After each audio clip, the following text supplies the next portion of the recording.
Camaradas, tudo seja-me permitido fazer algumas observações sobre o caráter da discussão que foi aqui aberta. A apreciação geral da posição no terreno da criação musical não é suficientemente boa. Alguns disseram que as coisas andavam particularmente mal no que tange à organização e chamaram a atenção para o nível pouco satisfatório da crítica e da autocrítica e da orientação incorreta dos assuntos musicais, especialmente na união de compositores. Outros, embora de acordo com a crítica dos métodos e da forma de organização, sublinharam a posição pouco satisfatória quanto à tendência ideológica da música soviética. Outros ainda procuraram diminuir a urgência do assunto ou passar por alto estas questões desagradáveis.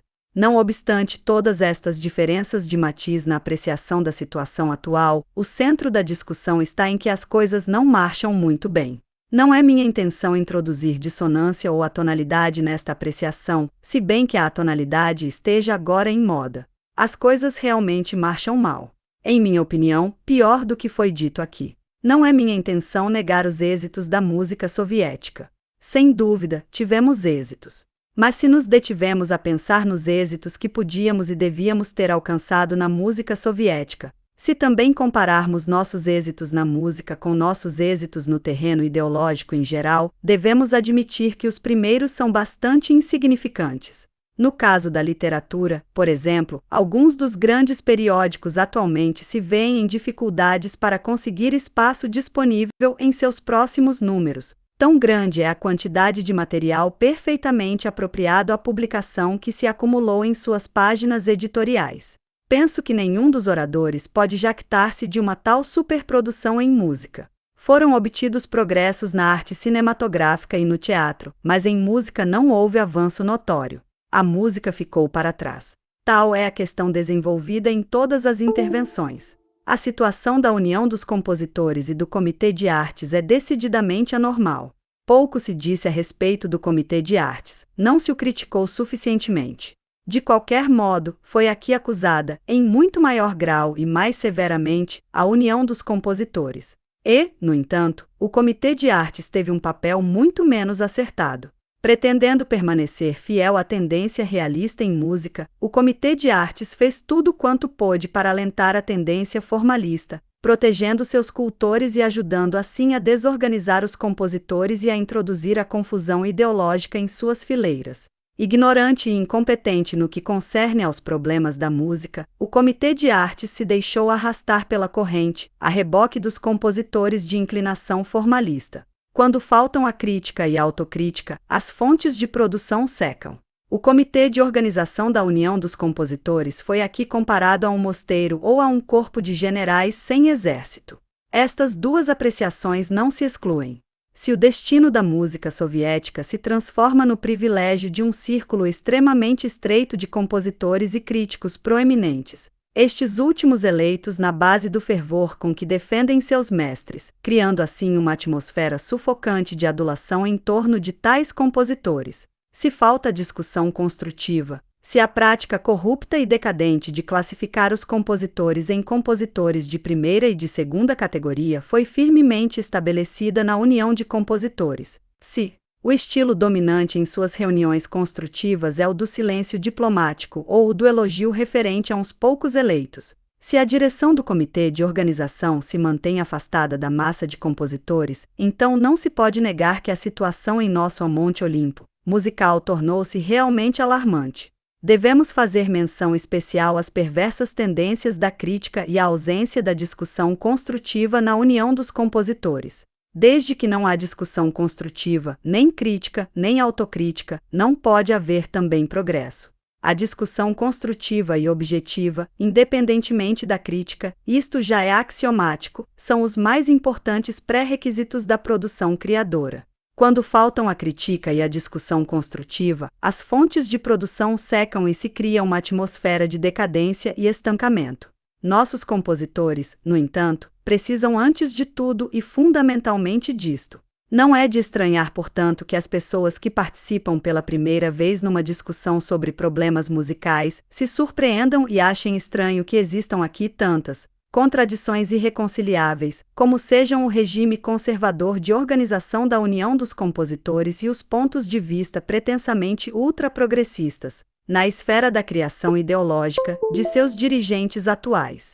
Sabemos que a direção da União dos Compositores subscreveu palavras de ordem tão comprometedoras como um chamado às inovações, o repúdio à tradição, a luta contra o epigonismo, um asterisco, etc.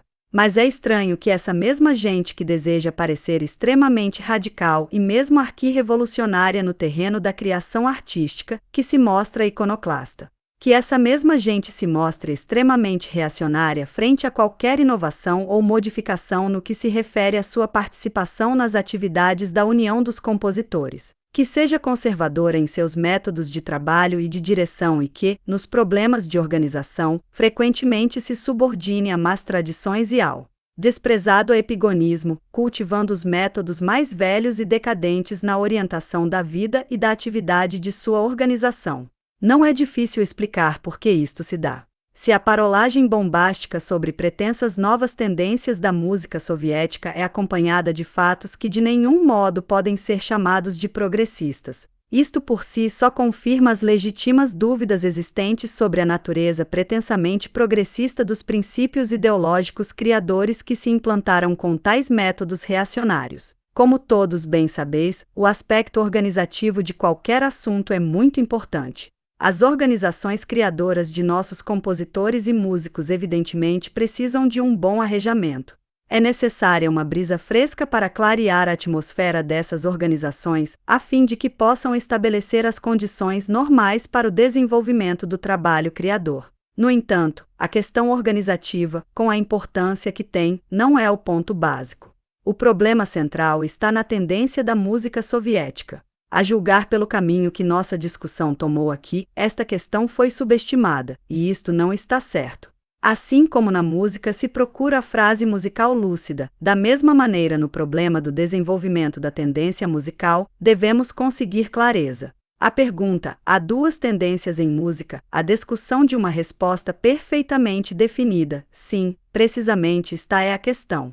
Se bem que alguns camaradas tenham evitado chamar as coisas pelo seu nome, e houve algo de vago na discussão, está claro que se está levando a cabo uma luta entre duas tendências e que se estão realizando esforços para substituir uma tendência por outra.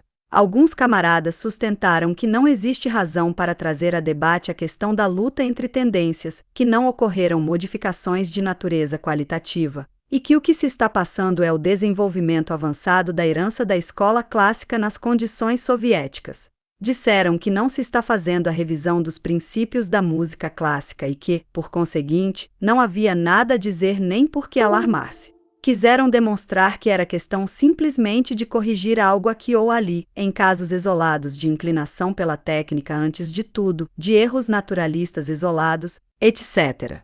Já que houve essa espécie de camuflagem, o problema da luta entre as duas tendências exige ser tratado de maneira mais ampla. Naturalmente, não se trata apenas de fazer algumas correções, não se trata apenas de que haja uma goteira no teto do conservatório e que se torne necessário repará-la, necessidade sobre a qual não podemos deixar de estar todos de acordo com o camarada Shebalin. Não é somente no teto do conservatório que existe uma falha, isto pode consertar-se rapidamente. Há falha muito maior nos alicerces da música soviética. Não podem existir duas opiniões sobre este ponto. Todos os oradores destacaram aqui que um determinado grupo de compositores está exercendo um papel dirigente na atividade criadora da União dos Compositores. Os compositores em questão são os camaradas Shostakovich, Prokofiev, Miaskovsky, Khachaturian, Popov, Kavalevsky, Shebalin. Há alguém mais que creia possa agregar-se a este grupo? Vozes na sala, Chaporin. Falando do grupo dirigente que governa todas as cordas e chaves do CE sobre trabalho criador, são estes os nomes que frequentemente se mencionam. Consideramos estes camaradas como as principais figuras dirigentes da tendência formalista na música. E essa tendência é fundamentalmente errônea. Os camaradas que mencionei também falaram aqui e declararam que eles igualmente não estão satisfeitos com a falta de crítica na União dos Compositores. Reclamaram por serem excessivamente elogiados e disseram reconhecer que existe certa fraqueza em relação ao seu contato com a massa principal de compositores e com o público, etc. Mas era difícil que saísse de todas estas verdades uma ópera de êxito, completa ou quase completa. Essas confissões já deveriam ter sido feitas há muito tempo. O certo é que para o grupo dirigente de nossos compositores com inclinações formalistas, o regime que existiu até agora em nossas organizações musicais era, para dizê-lo delicadamente, não de todo desagradável. Houve necessidade de uma reunião do Comitê Central do Partido para que esses camaradas descobrissem que tal regime tem seus lados negativos.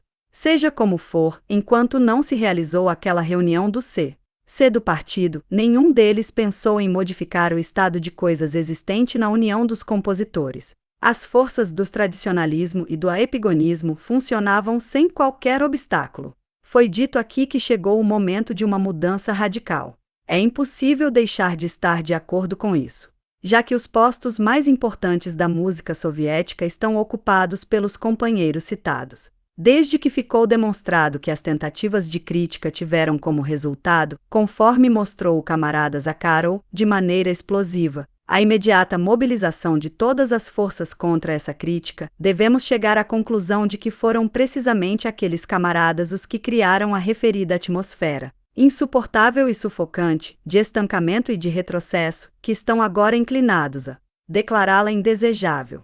Os camaradas dirigentes da União dos Compositores sustentam aqui que não há oligarquia na União dos Compositores. Se assim é, façamos uma pergunta: por que se aferram tanto aos postos principais da União? Será que lhes agrada o poder pelo poder? Em outras palavras, será que tomaram o poder em suas mãos porque lhes agrada o poder pelo poder, porque seu apetite administrativo obtém do poder o melhor proveito, ou porque simplesmente desejam impor-se aos outros, como Vladimir Galitsky ou o príncipe Igor? Ou será que esse poder era exercido por uma tendência definida na música? Creio que podemos eliminar a primeira hipótese, a segunda é mais acertada. Não há razão para dizer-se que a direção da União dos Compositores não esteja vinculada a uma tendência. Tal acusação não pode ser feita a Shostakovich, por exemplo.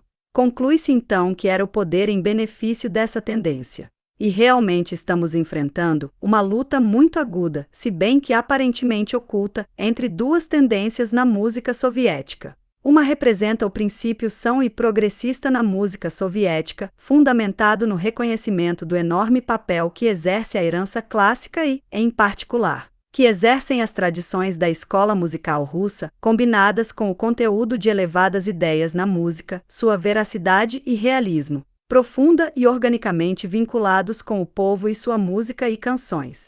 Tudo isto entroncado a um alto grau de técnica profissional. A outra tendência é a do formalismo, que é estranha à arte soviética e que se destaca, sob o pretexto de parecer moderna, pelo repúdio da herança clássica, pelo desdém para com a música popular, pela subestimação do povo, preferindo satisfazer emoções terrivelmente individualistas de um grupo reduzido de estetas seletos. Esta última tendência substitui uma música natural e formosamente humana por uma música falsa, vulgar e, com frequência, simplesmente patológica. Ao mesmo tempo, é típico dessa última tendência evitar os ataques de frente, preferindo esconder sua atividade revisionista sob a máscara de aparente acordo com os princípios fundamentais do realismo socialista. Tais métodos de contrabando, evidentemente, não são novos. Temos na história abundantes exemplos de revisionismo sob o aspecto de aparente acordo com os princípios fundamentais dos ensinamentos que se pretende revisar. O mais necessário, então, é expor a verdadeira essência dessa outra tendência e o dano que está causando ao desenvolvimento da música soviética. Perpetuar e desenvolver as tradições da música clássica. Examinemos, por exemplo, o problema da atitude frente à herança clássica.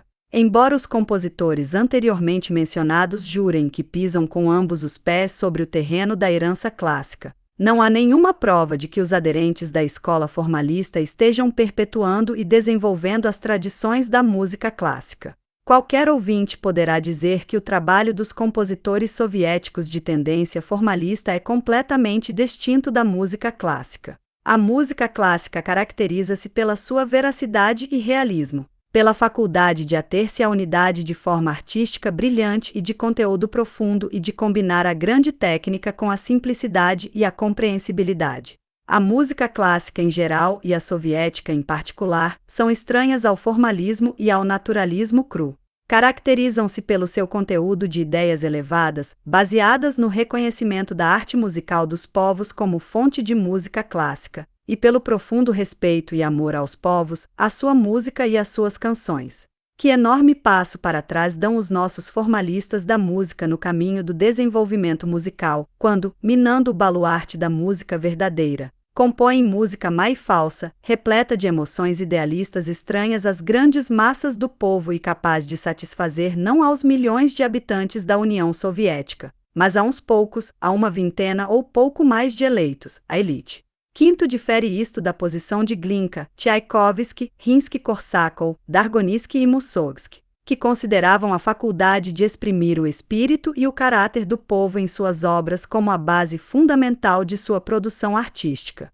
Ao não tomar em consideração as exigências do povo, seu espírito e sua arte, a tendência formalista em música revela-se de caráter definidamente antipopular. É terrível que a teoria de que seremos compreendidos daqui a 50 ou 100 anos e de que nossos contemporâneos não nos compreendem, mas nos compreenderá a posteridade, seja corrente entre alguns setores de compositores soviéticos.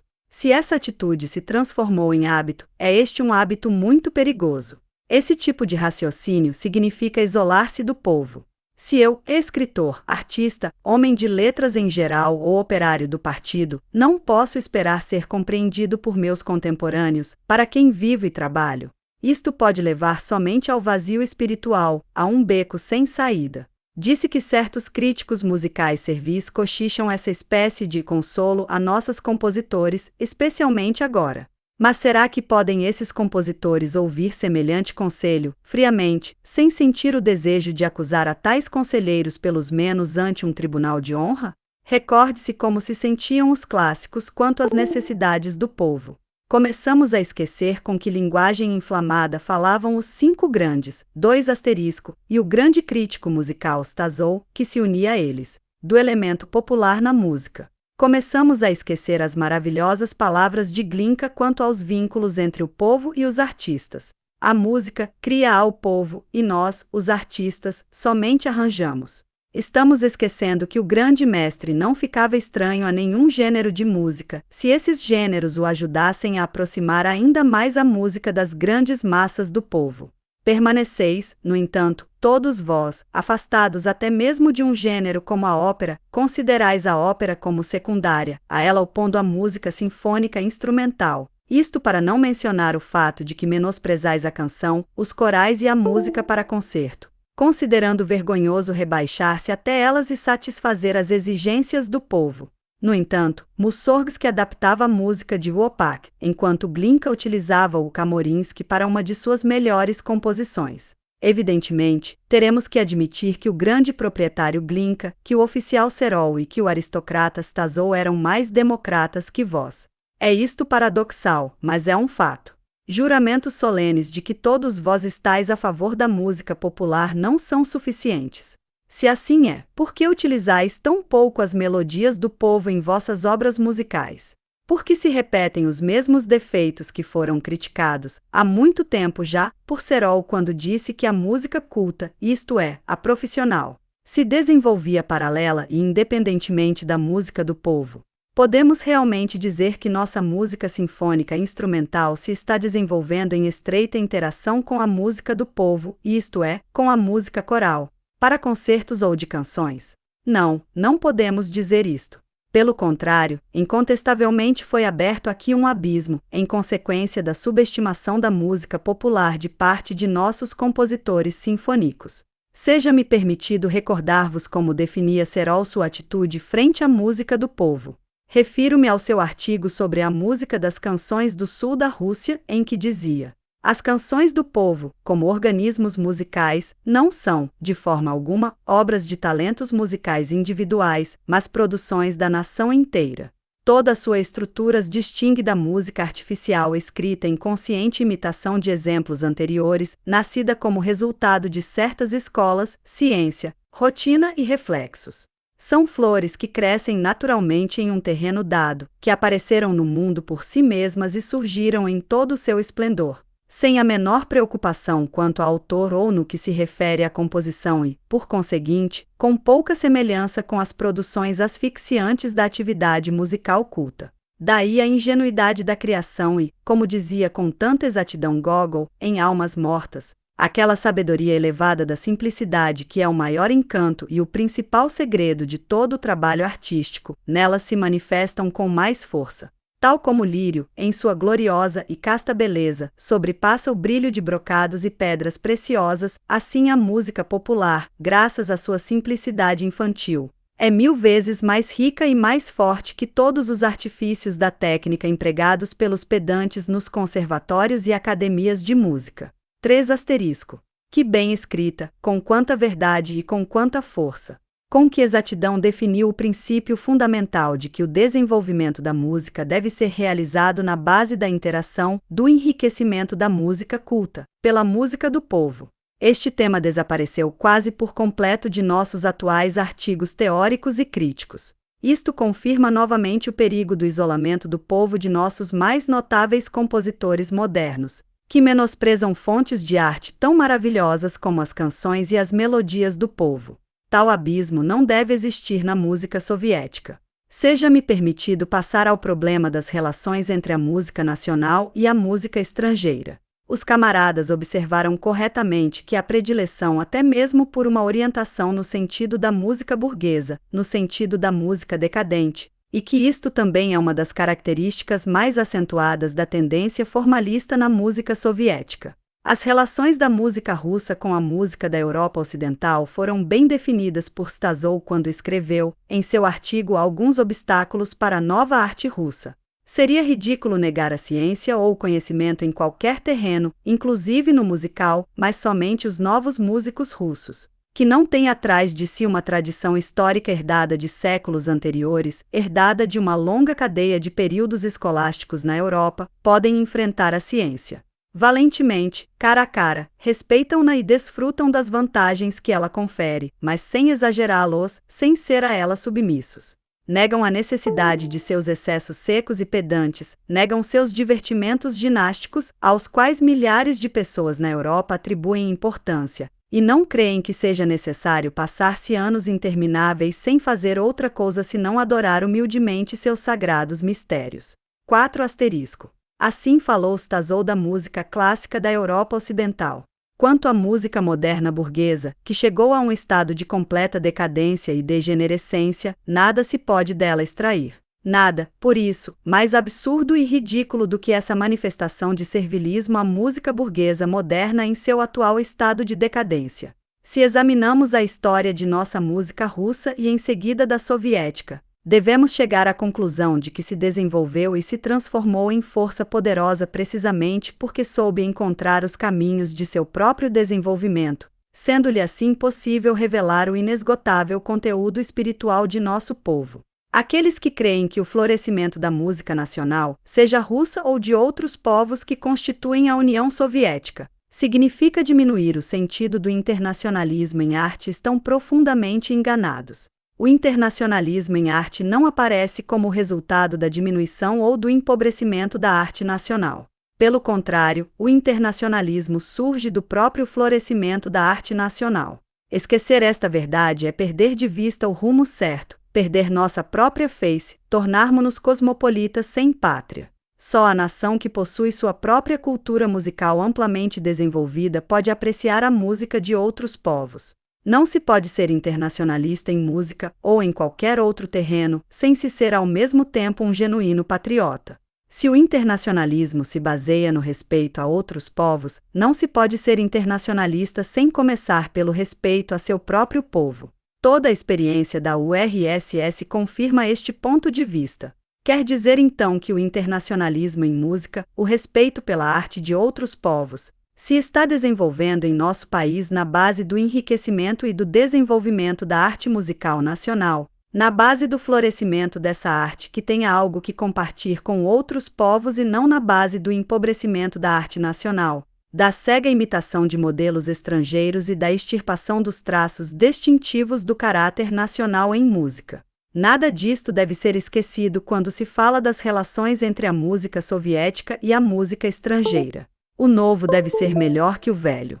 Mas, além disso, ao falar do afastamento da tendência formalista dos princípios da herança clássica, não devemos deixar de mencionar a diminuição do papel da música descritiva. Sobre este assunto já se falou aqui, mas a essência do problema não foi convenientemente revelada. É óbvio que diminui entre nós a quantidade de música descritiva, ou mesmo que quase não existe. As coisas chegaram a um tal ponto que o conteúdo da composição musical que surge nos dias de hoje deve ser interpretado ao aparecer. Surgiu uma nova profissão, a dos críticos que interpretam as obras musicais de compositores amigos, que procuram na base de sua intuição pessoal decifrar post factum o conteúdo das obras musicais que foram postas em conhecimento do público e cuja ideia confusa, disse, não é perfeitamente clara nem mesmo para seus autores. O abandono da música descritiva é também um distanciamento das tradições progressistas. Como sabeis, a música clássica russa era em geral música descritiva. Também surgiu aqui o problema da novidade. Afirmou-se que a inovação era, praticamente, o traço característico da tendência formalista. Mas a inovação não constitui um fim em si mesma, o novo deve ser melhor que o velho, de outra maneira não tem sentido. Parece-me a mim que os cultores da escola formalista usam essa palavra principalmente para popularizar a música de má qualidade. Não se pode chamar de inovação qualquer intento de originalidade ou qualquer distorção ou truque na música. A menos que se queira simplesmente agrupar palavras, é necessário ter uma ideia clara a respeito do que se deve abandonar no velho, e qual é a meta exata e nova que se pretende alcançar. Sem isto, a palavra inovação só pode significar uma coisa, isto é, a inovação dos fundamentos da música. Só pode significar romper com as leis e normas da música, leis e normas que não se podem abandonar. Que não se deve abandoná-las não implica em ser-se conservador, como não implica que o abandoná-las signifique inovação. A inovação está muito longe de coincidir sempre com o progresso. Muitos músicos jovens são desorientados pelo fantasma da inovação. Disse-lhes que a menos que sejam originais, novos, serão escravos das tradições conservadoras. Mas, já que novidade não é sinônimo de progresso, proclamar tais ideais equivale a semear uma confusão abismal, para não dizermos, lisa e plenamente, enganar. Mas, além disso, a inovação dos formalistas não é de modo algum nova, já que essa inovação pouco difere da moderna música burguesa decadente da Europa e da América. É aqui que se encontram os verdadeiros epigonistas. Houve tempo, como deveis recordar, em que nas escolas primárias e secundárias seguíamos o método de brigadas de laboratório e o plano Dalton, que reduziam ao mínimo o papel do professor nas escolas e davam a cada aluno o direito de escolher o tema para a classe no começo da lição. Ao chegar à aula, o professor perguntava: "Que estudaremos hoje?" Os alunos respondiam: "Fale-nos do Ártico, fale-nos do Antártico, fale-nos de Chapael, fale-nos de Dnieprostroi." O professor tinha que atender a essas exigências. A isto se chamava um método da brigada de laboratório, na realidade, porém, equivalia a transtornar completamente a organização docente. Os alunos transformavam-se em força diretriz e o professor obedecia. Chegamos a ter Loose Leaf Textbooks e abandonou-se o sistema de 5 pontos para a classificação. Todas estas coisas foram inovações, mas pergunto, tais inovações favoreciam o progresso? O partido suprimiu todas essas novidades. Por quê? Porque essas novidades aparentemente muito esquerdistas eram na realidade extremamente reacionárias e contribuíam para a anulação da escola. Tomemos este outro exemplo. Não há muito organizou-se uma academia de belas artes. A pintura é vossa irmã, é uma das musas. Em certa época, como se sabe, a influência burguesa foi muito forte em pintura. Cobria-se frequentemente sob as bandeiras mais esquerdistas, dando-se a si mesma rótulos, como os de futurismo, cubismo, modernismo, destruía-se o academicismo estagnado e proclamava-se a inovação. Esta novidade exprimia-se em realizações como, por exemplo, quando se pintava uma jovem com uma cabeça sobre 40 pernas, com um olho que olhava para nós e o outro para as amas. Como terminou tudo isso? No completo fracasso da nova tendência. O partido reabilitou o significado da herança clássica de Repin, Brynil, Vereshchagin, Vaznetsov e Surikov. Fizemos bem em restabelecer os tesouros da pintura clássica e em derrotar os liquidadores da pintura? O prolongamento da existência de tais escolas não terá significado a anulação da pintura? Atuou o Comitê Central de forma conservadora? Colocou-se sob a influência do tradicionalismo, do aepigonismo, ao defender a herança clássica em pintura? Afirmar isso seria pura bobagem. O mesmo pode aplicar-se à música. Não afirmamos que a herança clássica seja a culminação absoluta da cultura musical. Dizer isto significaria admitir que o progresso termina com os clássicos. Mas os moldes clássicos permanecem não superados até hoje. Isto significa que devemos aprender e aprender, que devemos extrair o melhor da herança clássica musical, o essencial para o melhor desenvolvimento da música soviética. Há muita conversa vazia acerca do epigonismo e de coisas semelhantes. São palavras que se utilizam para intimidar a juventude e afastá-la da aprendizagem dos clássicos. Corre a palavra de ordem de que os clássicos devem ser deixados de lado. Isto seria, sem dúvida, formidável.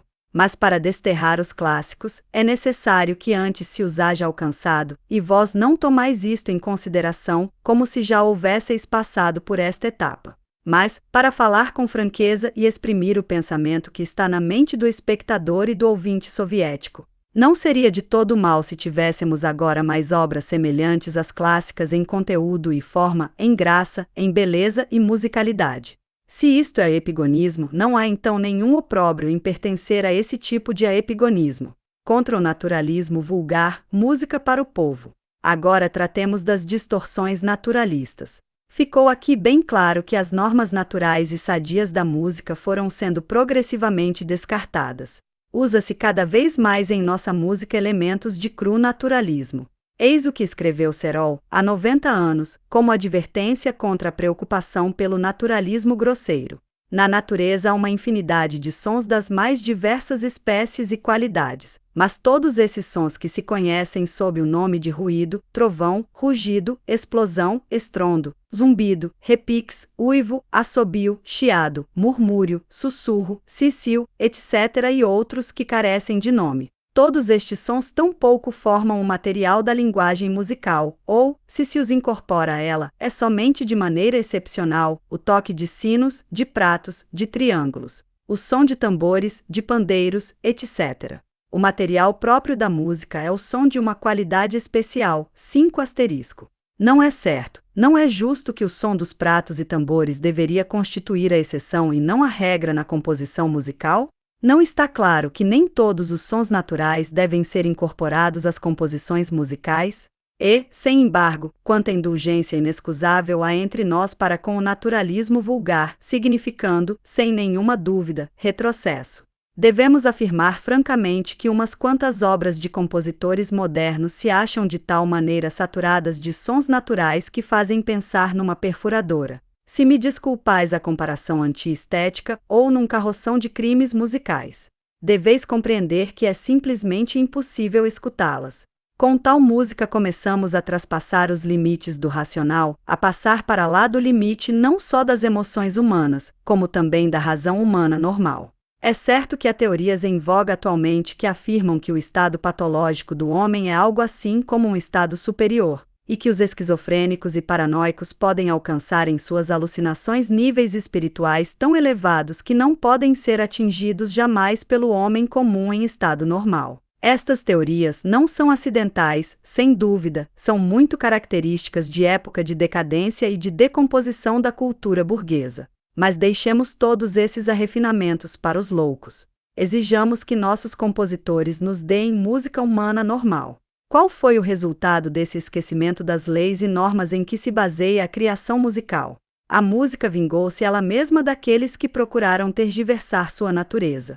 Quando a música deixa de ter conteúdo, de ser elevadamente artística, quando perde graça, quando se faz feia, vulgar, deixa de satisfazer as necessidades para as quais existe, deixa de ser música. Talvez vos cause surpresa que o C do partido bolchevique exija que a música seja formosa e graciosa? Não, isto não é um lapsus linguae.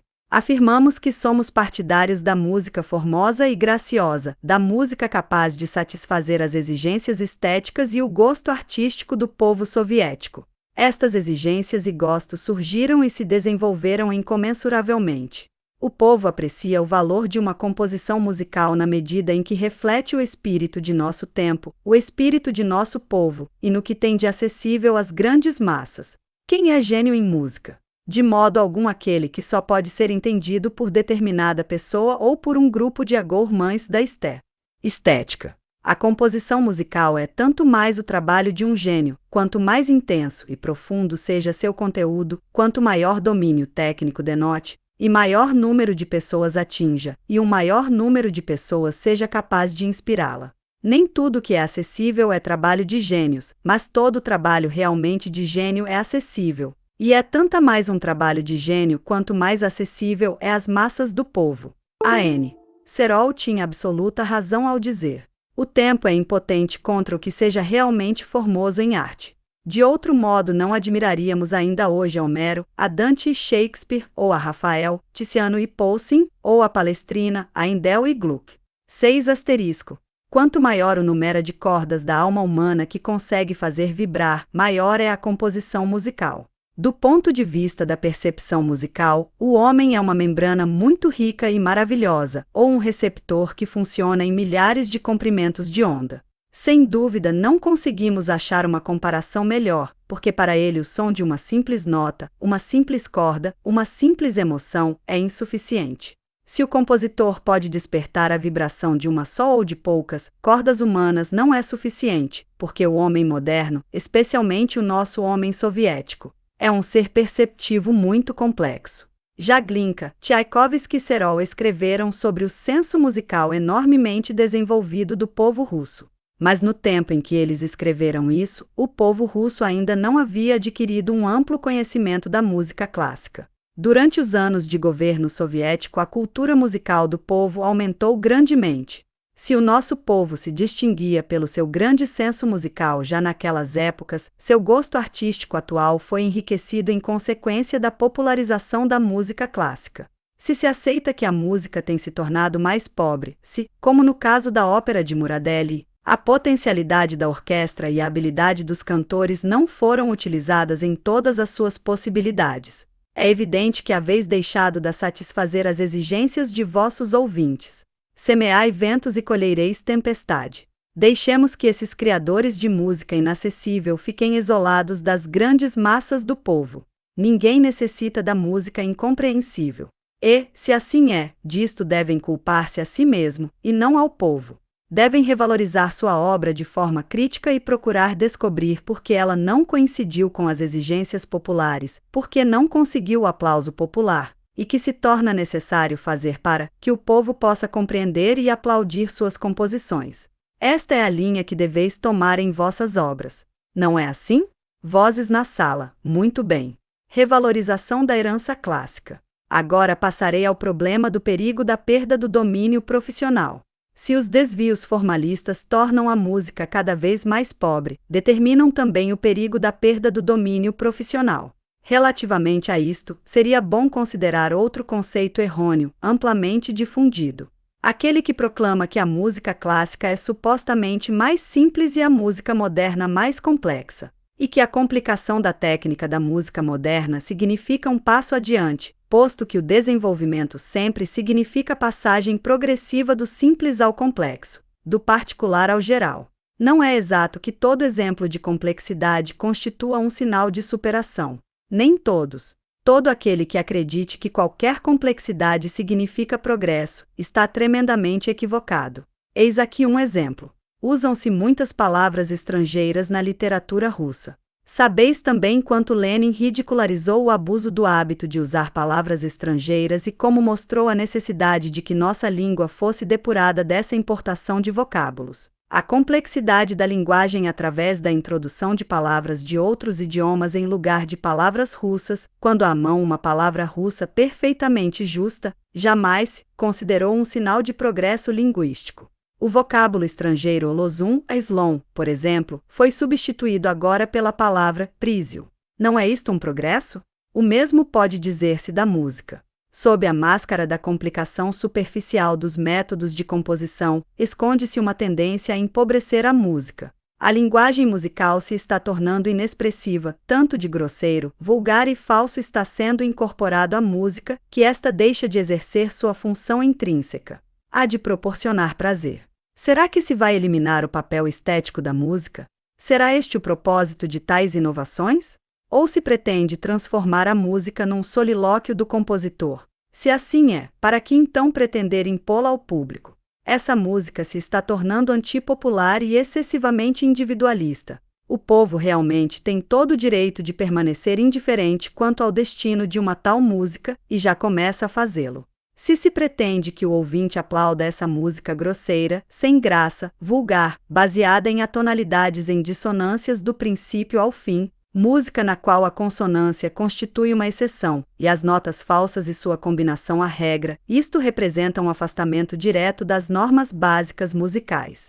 Tudo isso combinado ameaça arrasar totalmente com a música. Da mesma maneira que o cubismo e o futurismo em pintura não representam nem mais nem menos do que o propósito de acabar com a pintura. A música que deliberadamente deixa de lado as emoções humanas normais, que perturba a mente e o sistema nervoso do homem, não pode ser popular, nem pode ser útil à sociedade. Fez-se menção aqui do interesse unilateral pela música instrumental sinfônica, sem tema. É um mal relegar os diferentes gêneros musicais ao esquecimento. A ópera de Muradelli é um exemplo dos excessos a que pode levar essa atitude. Lembrai-vos o quanto eram benevolentes e generosos a respeito da variedade de gêneros musicais os grandes mestres da arte. Eles compreendiam que o povo exigia variedade de gêneros musicais. Por que sois vós tão diferentes de vossos grandes predecessores? Sois muito menos agradáveis do que aqueles que, conquanto houvessem chegado ao auge de sua arte, escreviam árias e canções corais e música orquestral para o povo. Agora, tratemos da perda da melodia na música. A música moderna caracteriza-se pelo interesse unilateral dedicado ao ritmo, em detrimento da melodia. Sabemos, no entanto, que só se pode ter prazer musical quando todos os seus elementos, melodia e ritmo, estejam presentes em combinações harmônicas. O interesse unilateral por um elemento da música com prejuízo de outro tem como resultado a violação da correta inter-relação dos diferentes elementos e não pode, naturalmente, ser agradável ao ouvido normal. Outras vezes, permite-se também o desvirtuamento do uso dos instrumentos, utilizando-os para fins diferentes daqueles a que se destilam, como, por exemplo, quando se converte o piano em instrumento de percussão. O papel do canto é diminuído em benefício do desenvolvimento unilateral da música instrumental. E o próprio canto conforma-se cada vez menos com as normas da arte vocal. Os comentários críticos dos vocalistas, aqui expressados pelas camaradas Derzinskaya e Katuskaizy, devem ser tomados em conta muito seriamente. Todos estes e outros desvios das normas da arte musical constituem uma violação não somente das bases do funcionamento normal do som musical, mas também das bases da fisiologia do ouvido normal. Infelizmente, a teoria que estuda o efeito fisiológico da música no organismo humano ainda não foi por nós suficientemente elaborada. Devemos, no entanto, ter em consideração que a música de má qualidade inarmônica incontestavelmente prejudica o bom funcionamento psicofisiológico do homem. Em conclusão, o papel da herança clássica deve ser totalmente restaurado, a música humana normal deve ser amplamente restabelecida. Deve ser acentuado o perigo que significa a tendência formalista para o futuro da música. Esta tendência deve ser censurada como uma tentativa, ao estilo de Heróstrato, 7 asterisco, de destruir o templo da arte construído pelos grandes mestres da cultura musical. Todos os nossos compositores devem mudar de posição e voltar-se para o povo. Devem compreender que o nosso partido, que exprime os interesses do Estado e do povo soviético, apoiará somente uma tendência sadia e progressista em música, a tendência do realismo socialista soviético. Se apreciais o título honroso de compositor soviético, deveis demonstrar que sois capazes de servir ao povo melhor do que haveis feito até agora. Um severo exame vos aguarda. A tendência formalista em música foi censurada pelo partido há já 12 anos. Desde aquela época o governo outorgou, a muitos de vós, inclusive aqueles que participavam das fileiras do formalismo, prêmio Stalin. Era isso feito como grande demonstração de confiança. Não julgávamos, ao assim fazê-lo, que vossa obra estivesse isenta de defeitos, mas éramos pacientes e confiávamos que nossos compositores encontrassem por si mesmos a força necessária para escolher um caminho acertado. Para todos vós, no entanto, já está claro que a intervenção do partido tornou-se imperativo. O Comitê Central vos diz neste momento simplesmente que se continuais pelo caminho que haveis escolhido para a criação musical, nossa música jamais poderá acreditar-se em nosso haver. Neste momento, os compositores soviéticos encontram-se diante de duas tarefas extremamente importantes. A principal consiste em desenvolver e aperfeiçoar a música soviética. A outra é a de proteger a música soviética contra a infiltração de elementos da decadência burguesa. Não esqueçamos que a URSS é neste instante a guardiã da cultura musical universal. Da mesma maneira que noutros aspectos é o sustentáculo da civilização humana e da cultura contra a decadência burguesa e a decomposição da cultura. Recordemos que as influências burguesas estranhas procurarão alcançar reações favoráveis nas mentes de determinados representantes da intelectualidade soviética que ainda conservam restos do capitalismo e que se manifestam a si mesmos com o desejo irrefletido e ridículo de substituir os tesouros da cultura musical soviética pelos tristes despojos da arte burguesa moderna. Portanto, não é somente o ouvido musical, mas também o político, dos compositores soviéticos que deve estar atento. O contato entre vós e o povo deve ser mais estreito do que nunca. Devereis desenvolver amplamente o ouvido para a crítica musical. Será necessário que acompanheis atentamente o curso dos processos que se estão desenvolvendo na arte ocidental. Mas a vossa tarefa não consiste somente em impedir a infiltração de influências burguesas na música soviética. Vossa tarefa consiste em demonstrar a superioridade da música soviética, em criar grande música soviética, que seja capaz de elevar ainda mais a cultura de nosso povo e sua consciência comunista. Os bolcheviques não repudiam a herança cultural. Pelo contrário, estamos assimilando de forma crítica a herança cultural de todas as nações e de todos os tempos, para podermos selecionar dessa herança tudo quanto possa inspirar a massa trabalhadora da sociedade soviética para as grandes realizações no trabalho, na ciência e na cultura. Devemos ajudar o povo para isso. Se não vos dedicais a essa tarefa, se não vos entregais a ela de corpo e alma, a fim de que seja realizada, oferecendo-lhe todo o vosso ardor e entusiasmo criadores, não estareis cumprindo o papel histórico que vos cabe.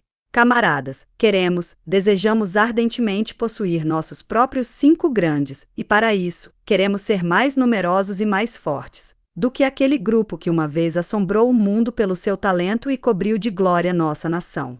Para podermos ser fortes, será necessário pôr valentemente de lado tudo quanto passa a enfraquecer-nos, e escolher aquelas armas somente que nos possam ajudar a fazer-nos sólidos e poderosos.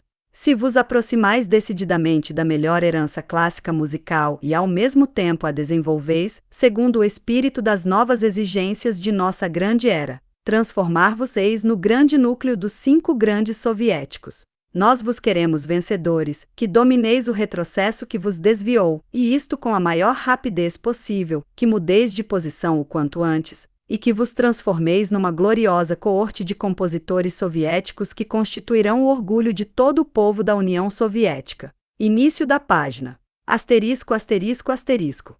A luta de nosso povo contra a miséria, o atraso e a ignorância, a luta contra a exploração e a opressão crescentes, pelo progresso e a democracia é, antes de tudo, a luta pela independência nacional, contra o jugo colonizador do imperialismo norte-americano.